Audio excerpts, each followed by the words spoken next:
Through the mid-'80s, while you were excelling in the amateurs, a young gentleman by the name of Mike Tyson was wreaking havoc in the heavyweight division. You mean Bummy Ike?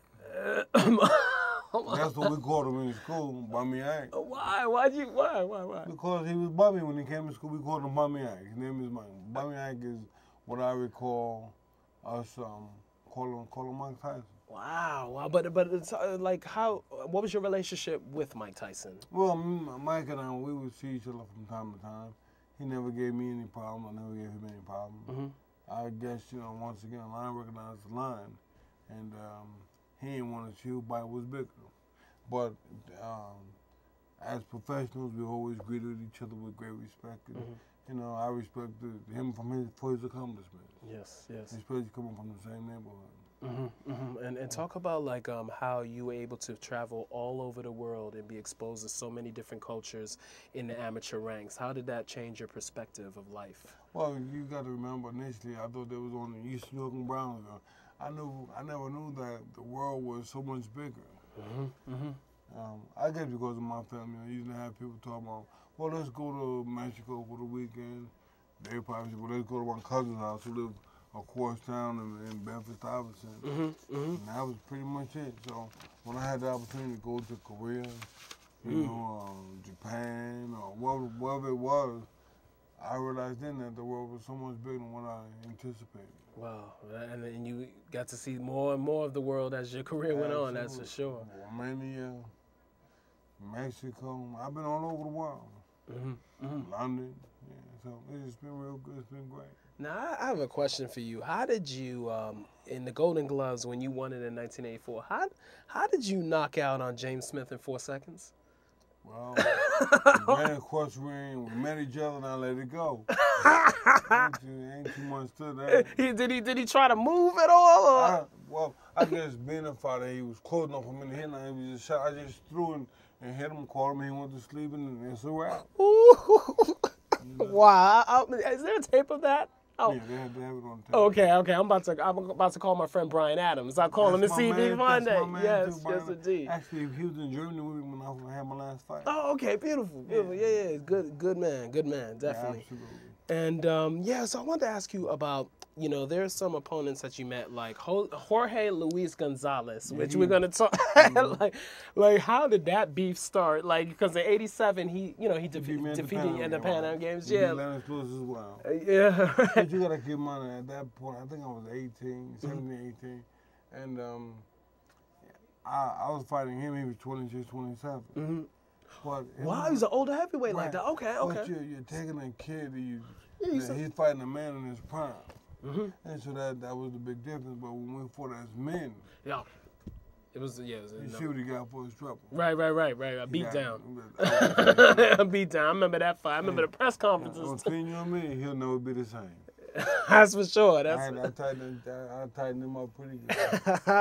Yeah, I remember that fight because I was cheering for you hardcore because I didn't. Yeah, exactly because he was very disrespectful for sure. And speaking of Lennox Lewis, 1988. He stopped you in the fight, gold medal. The referee stopped me. The referee from East Germany, and he had a problem with Americans. I wish I knew that before the fight took place because I, try to get them changed. And it's funny, like there was a lot of shady stuff going on with Roy Jones Jr. on your team, like so. I mean, there was another guy, I think Anthony Hembrick, where they wouldn't let him get on the bus, and they disqualified him for not showing up at the proper time.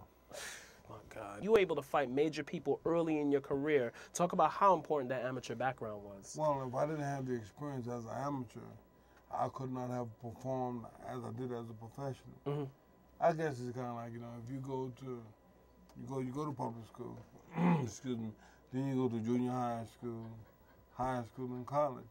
Each school or whatever area you're in at that particular time, it helps you prepare for the next grade. Yes, indeed. So that's how it is in amateurs. And if you don't have a terrific amateur background, you don't do too much as a professional. Wow. And I wanted to talk with you about what were the things that, as you were coming up the ranks, 89, 90, 91, before your shot against Evander Holyfield, what were the things that you were learning quickly about yourself as an athlete? I think, you know, I had pretty good hand speed to be a heavyweight. I was wiser as a fighter than what people gave me a lot of credit for at that particular time. I guess they didn't understand that until I fought Evander Holyfield the first time. Then they saw for the most part what I was made of. Yes, yes, indeed. And I think my heart was in question. My heart was in question at the time. I had a tremendous heart, but I guess, you know, I never fought no one so that they would know that you know, I could do these things. So Evander Holyfield in that fight really helped me out a lot. Yeah, definitely. I mean, because we're going to talk about that a little bit later. So thank you, champ. Yes, yes, indeed. What is your take? Now, Evander Holyfield's still in the game, you know, and you're looking to get back in the game. Now, could there be a fourth one? I would love to have that fight take place. I'm gonna tell you something. There were certain guys who motivate me, and I think a guy like Evander Holyfield would truly motivate me. Yes. You know, if I'm fighting a guy by the name of John, you know, nobody don't know. That ain't gonna do nothing for me. But if I fight Evander Holyfield, man, we're going to make it do what it do. Woo, that's for sure. I mean, those 3 bouts, legendary. The heavyweight division in the 90s was so stacked, you know. Like, I mean, you had yourself, Lennox Lewis, Mike Tyson was kind of in and out of the division in the 90s, but he was still there, and Ray Mercer, and just, you know, on and on, you know, these guys. And talk about how important was you to fight as the best, you know, because you had a good resume of good fighters, especially from early in your career. How important was it for you to really prove yourself against those guys? The thing was, you know, we had just got a good silver medal in the Olympics.